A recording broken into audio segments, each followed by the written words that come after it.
বিসমিল্লাহিররহমানিররহিম। Welcome to my channel. প্রিয় শিক্ষার্থীরা, আমরা আজকে ক্লাস 9-10 বিষয় সাধারণ গণিত অধ্যায় 17 পরিসংখ্যান নিয়ে আলোচনা করব। তা আলোচনার পূর্বে আমরা শিক্ষার্থীদের কাছে বলবো, আমার চ্যানেলে যদি তোমাদের কাছে ভালো লাগে বেশি বেশি করে লাইক, কমেন্ট এবং শেয়ার করবে।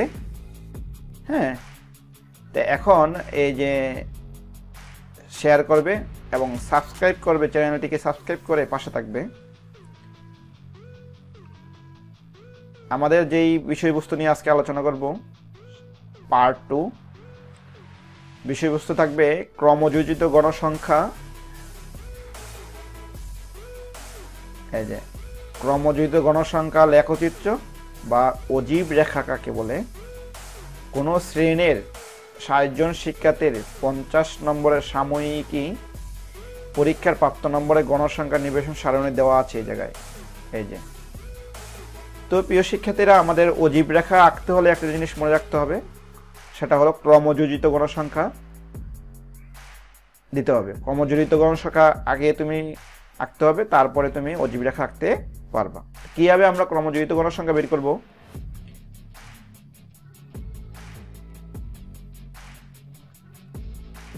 ক্রমযোজিত গণসংখ্যা লেখচিত্র বা অজীব রেখা কাকে বলে? ইংলিশে একে কমিউলেটিভ ফ্রিকোয়েন্সি গ্রাফ অর অজীব গ্রাফ।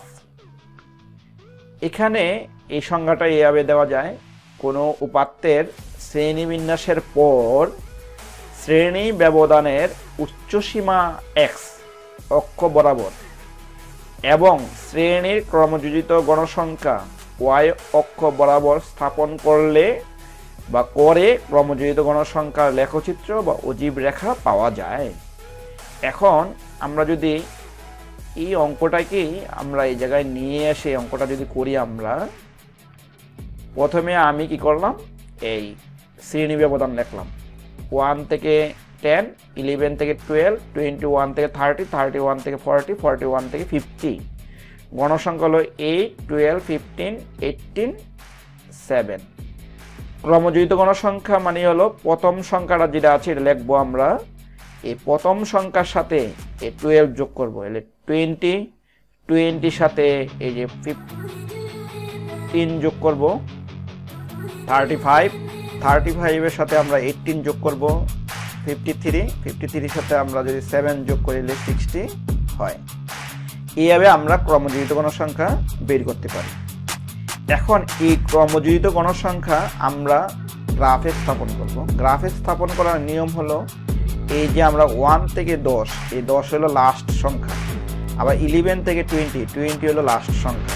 এবার এই লাস্ট সংখ্যার উপরে আমরা 8 নিয়ে স্থাপন করব, 20 নিয়ে স্থাপন করব, 35 নিয়ে স্থাপন করব। কীভাবে স্থাপন করব? আমরা যদি গ্রাফটা এভাবে দেখি প্রিয় শিক্ষার্থীরা, অজীব রেখা আমরা এই যে 0 থেকে 10, 20, 30, 40, 50, 60 এখানে শ্রেণী ব্যবধান, আর এটা হলো গণসংখ্যা। এখন এই 10 থেকে 20 এই জায়গার ভিতরে 5টা গড় আছে, প্রতি গড়ের মান হলো 2 করে। এখানে 20 থেকে 30 এখানেও 5টা গড় আছে, প্রতি গড়ের মান হলো 2। এখানে 0 থেকে 10 এই গড়েও 5টা মান আছে, যাবে 5টা 5 মানে 10। এবার আমাদের 1 থেকে 10, 1 থেকে এই যে 1টা আমরা এই জায়গায় নিলাম, আমরা যদি দেখাই সুন্দরভাবে, এই যে 1 এই জায়গায় হলো আমাদের এই যে 1 থেকে আমাদের এই যে 10 লাস্ট সংখ্যা হলো আমাদের কি হবে, এই যে আমরা যদি যাই 8, অর্থাৎ 1 থেকে 10 পর্যন্ত এই 10 শেষ ডিজিটের অজীব রেখা হলো আমাদের 8। এবার এই যে 11 থেকে 20 এই যে ইডার লাস্ট অজীব রেখা হলো আমাদের 20।